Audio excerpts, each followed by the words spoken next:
of our new music here too. Like, you know, we got the new Jazzy Jeff remix going on here. We are down for the summertime. Finally, like midway through the summer, we got the summertime song. This is great. I'm here with a bunch of old friends. This is so great. Roxanne, Kat, and Yazine. You guys are all from different Accelerator programs, and this is cool. An Accelerator program is something for a new business, and you guys each run a different kind of accelerator, and they're all going to be profiled next week at the Coronado Ventures Forum on the 23rd.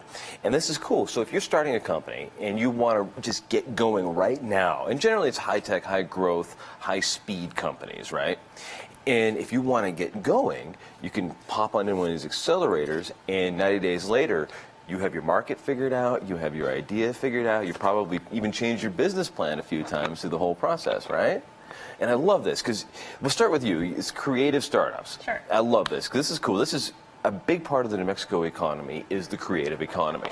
And this is more than just artists making stuff. It's people who do TV shows. It's people who do, it's people who, you know, make music. And it's everything, right? Yeah, absolutely. And with the Creative Startups Accelerator, you guys are, was it the 19th is the deadline for people? Yes. And you guys are trying to find companies in this creative world to launch them through yours. You said it all, Dan. Okay, yeah. well done. Interview's done. We can go home now. We'll have more coffee. Yeah, so you're exactly right. We look for growing companies in the creative economy that spans a lot of what you said, everything from publishing to design to fashion and technology. So so applications are open now through the 19th. I love it. You guys have had some success with very cool companies. We were just talking about our friends at Etke a second ago. And this is a jewelry company. Like, you don't think of jewelry company necessarily as a high growth, scalable business, but she's really going, right? She's taken off. She keeps employing more people here in New Mexico, and she's getting attention from all over the world. So we're really investment money. Yes,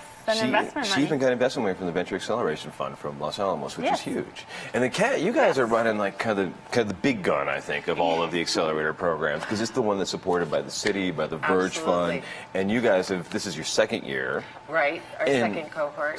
They're going through the process right now. Absolutely. And you have, what, 14 companies? 12 companies? I forget the number. We have 12. Yes. And most of them are high-tech, high-growth companies, but not all of them. No, we have a really interesting mix this year. We have high-tech, but then we also have some more of the focus on people and community, and it's a really interesting mix. Well, there's an art gallery in the program, which is very cool. Yes. And that's just, you know, you don't think of necessarily art gallery as being this high-tech, high-growth company like that. But she's taking that idea of an online art gallery to the next level. And those are the kinds of companies I think they're very cool. She is. She's doing something really amazing because she understands she can differentiate herself through curation. And so when you get on her site, you can really feel the artist. Right. And she's doing something very special. So it's exciting, and she's working extremely hard. So it's amazing to see her progress. And then you also have companies that are really super high-tech, too, right? Absolutely. There's some that are doing some technology commercialization. There's all kinds of stuff, right? Correct. So how do you guys find them? Do they find you? How did it all... It's a mix. Throughout the year, we're constantly looking for startups. We're meeting with startups. We have entrepreneur office hours every week, and we see startups on a regular basis. So our board is actively out there looking for startups that have potential, and we're recruiting them throughout the year. I love it. And then you guys help with a little bit of money also on this. Absolutely.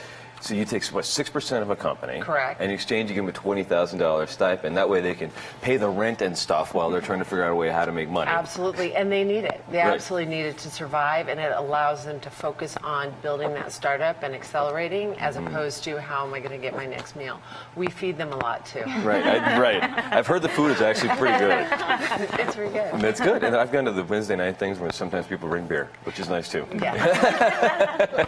And then C&M is doing some cool stuff too with Ignite. I love this because one of my favorite companies that I want to have them on, if only so we can get an ostrich here. And you know who I'm talking about. There's a company called Tall Foods that came out of Ignite that's very cool. Yeah, and you guys are you guys in your second, third class right now? So we're in our second class right now, but we run 3 a year. So we're a little different. We have one in the spring, in the summer, and in the fall. And the way we look at Ignite is we're really kind of the pre-accelerator accelerator. So many of our companies go through our program to kind of get the basic foundation, and then we often refer them to ABQID and to create startups as kind of their next level. Right. So we're working with entrepreneurs that are really, really young and really early stage. Well, the folks from Valley Girls Goods, we've had them on the show, and they brought the coolest pickled everything. They make pickled goods in the South Valley, right? Oh, they are fantastic, and they are growing, and they now have distribution in the Southwest. So they're a pretty exciting company. And they're cool, and they came out of the Accelerator. They were one of the first companies, right? They were one of the first companies. So why do you guys think these things are important? Why did they come so late to Albuquerque? Overall, I know that there have been accelerators in Northern California for years. They've been in Denver, and then finally, about 2 years ago, they started picking up traction here. Why were we a little bit late on that? What happened? Do you guys have any thoughts? In my opinion, I think what happened was all the synergies, all the pieces came together at the right time. We were really looking for a way to build our own economic development here in the city. Right. And people started to stand up and take charge. And I think different components of each accelerator, CNM, creative startups, they all said, yes, we're going to take a part in this. Let's make it happen. And what we've all realized is we have to work together to make it happen. Right. And so that's why we do support each other and work together, because we're all part of making it happen. Without it, us all together, we're not going to be successful. Well, some of the companies that came from Ignite got a chance to jump into ABQID this year, and that you're the pre-accelerator that helped them get them ready for actually being in business with CAT. And help them get prototypes together so that they could take it to the next level. Right, and then with you guys, I mean, you guys have some pretty good success. I mean, we were talking about Eki a minute ago, but we have. Well, and we're gearing up for round 2, so we're excited to see who's coming. And I couldn't agree with Kat more. I think we all saw as a community.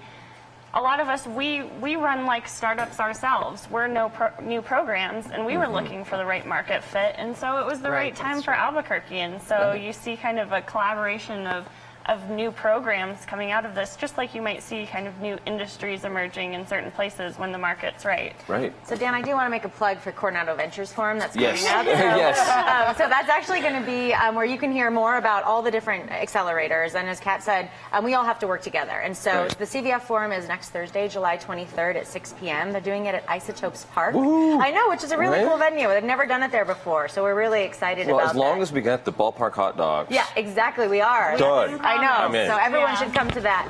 But I think the other interesting thing that I do want to plug is that it's a woman-led panel. So the 3 of us are going to be leading it, which for Albuquerque startup scene is really amazing. That's very cool. We got to stick around. We'll talk a little bit more about this later. But first, we got Steve Paternoster coming in, and he's going to talk all about some of the Route 66 Summerfest stuff. Ooh, that's fun. Right? One of my favorite. It's already here, the Route 66 Summerfest. Back in a couple of seconds on Morning Brew.